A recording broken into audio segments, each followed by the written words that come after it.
আমি মারা গেলে মসজিদের মাইকে আমার মৃত্যুর কথা ঘোষণা করবে না, যত তাড়াতাড়ি সম্ভব আমাকে কবর দেওয়ার চেষ্টা করবে।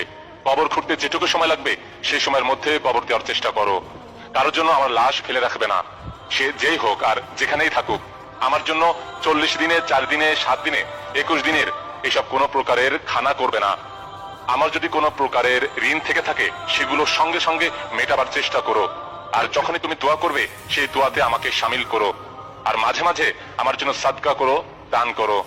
আমার কবর দেওয়া সম্পূর্ণ হয়ে যাওয়ার সাথে সাথে সেইখানে দাঁড়িয়ে থেকে আমার জন্য মহান আল্লাহর কাছে ক্ষমা চাও, কারণ সেই সময় আমার পরীক্ষা হচ্ছে। মহান আল্লাহর কাছে দোয়া করো যেন সেই পরীক্ষায় আমি পাশ করতে পারি, ইনশাআল্লাহ।